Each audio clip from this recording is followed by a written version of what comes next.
Good morning, Wareham. How are we doing today? Well, we're here today to learn about some special teachers and if girls have brains. Believe it or not, that's the chapter title, Do Girls Have Brains? Well, we're going to read about some heroes who proved that girls have brains. And I'm here in the middle of a kind of fun rainy day place, huh? All right, I'm waiting for my son. He's working out right now. All right, here we go. We're going to read about some special teachers.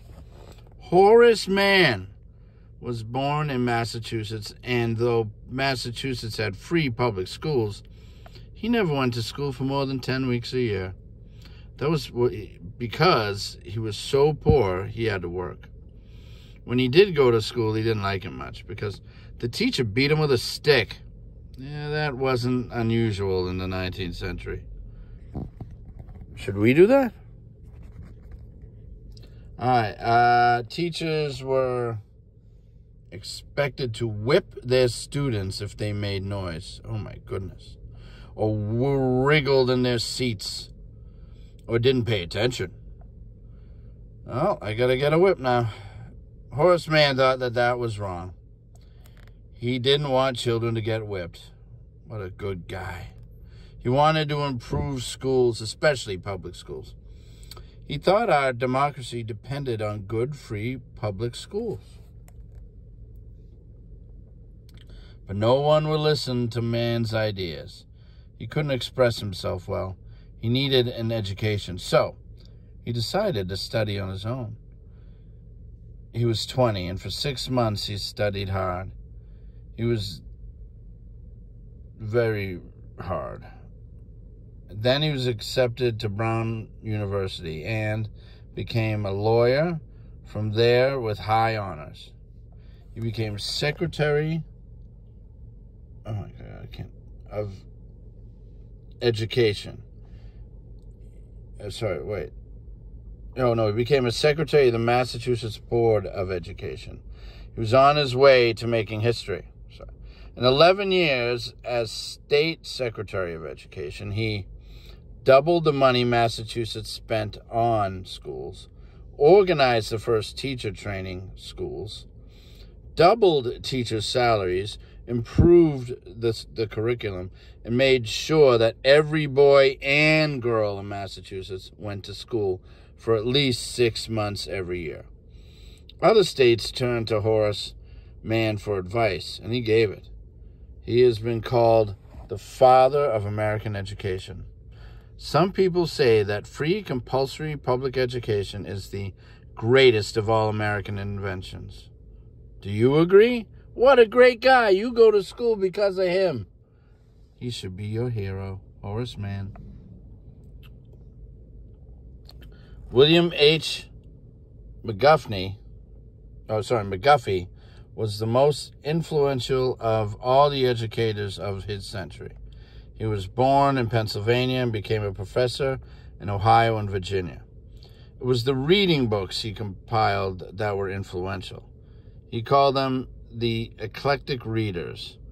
Everyone else called them McGuffey readers. What is eclectic? Well, they were phenomenally successful. It is said they sold 122 million copies. For about 50 years, most school children read them.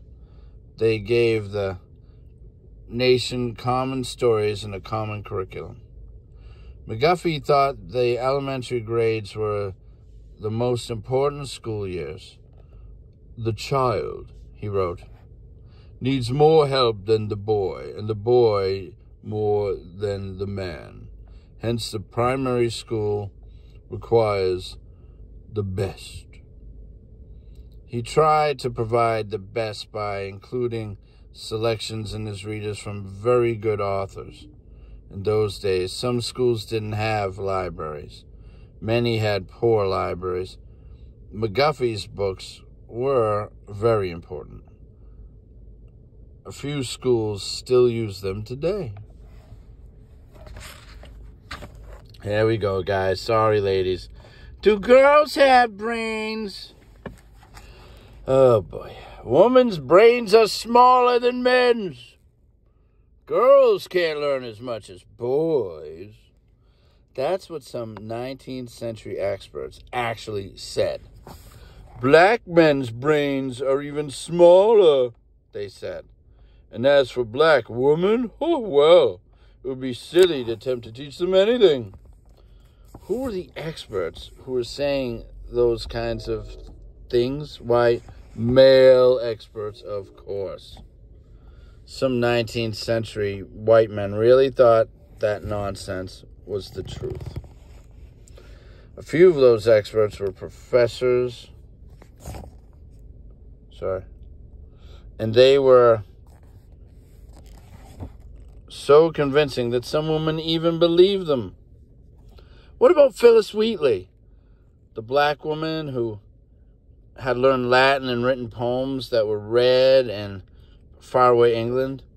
Or Lucy Prince, another poet, born a slave, who at age 67 persuaded a governor's council in Vermont that the town of Guilford needed to protect her family after tearing her fence down.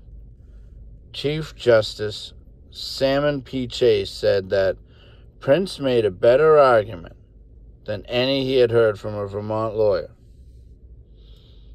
More than any he had heard.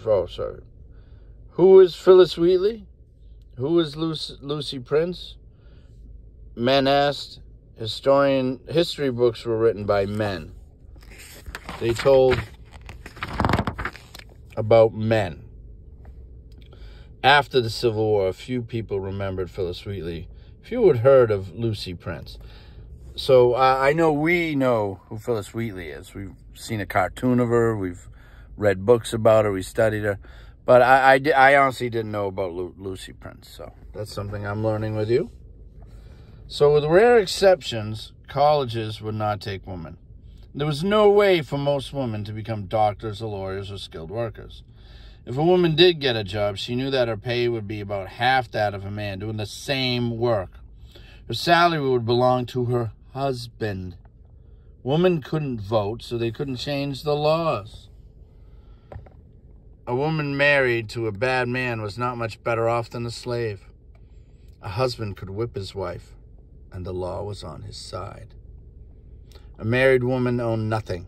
Everything she had, even money from her parents, belonged to her husband. The law made it almost impossible to get a divorce, and when a woman did manage it, many people considered such a thing shameful, although those who divorced were usually desperate. If a wife ran away from her husband, the law said he had rights to the children, even if he was an alcoholic who beat them. If he killed someone in the family, then the law would step in. Ho, so nice. It was a bit late. Most people then and now are decent. Most 19th century husbands weren't bad. Most loved their wives and children and treated them well. But even good men were horrified at the idea of a woman standing up and speaking her mind. It was a man's world, they said. And in the 19th century, it was. Some women, however, didn't believe their brains were small. They knew they were as smart as any man. They were determined to use their brains. Sarah and Angelina Grinke had something to say, and they said it to audiences of men and women. The sisters set out on a lecture tour in 1837 to tell what they had seen of slavery. What kind of woman would speak in front of men? People asked. Monster woman! That was what some people said of the Grinke sisters. Ministers said it was wrong for a woman to speak when men were there to hear. Surely the Grinke sisters knew of Adam and Eve, and that Eve should have kept quiet. Were they told of Anne Hutchinson and what happened to her in the Massachusetts Bay Colony? Those who came to hear the Grinkes saw two women dressed in simple gray Quaker garb, Southern women they were, women who could no longer live in their slave-owning families, and who would come north and told why. They told of black children being sold away from their families.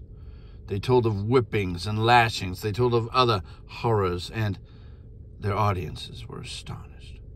For they did not know of these things. Angelina went before the Massachusetts legislature and presented tens of thousands of anti-slavery petitions that had been collected by women. She was the first American woman to address a legislative body. The ministers were angry. It was not because of what the Grinke's sisters said, but because women were saying it.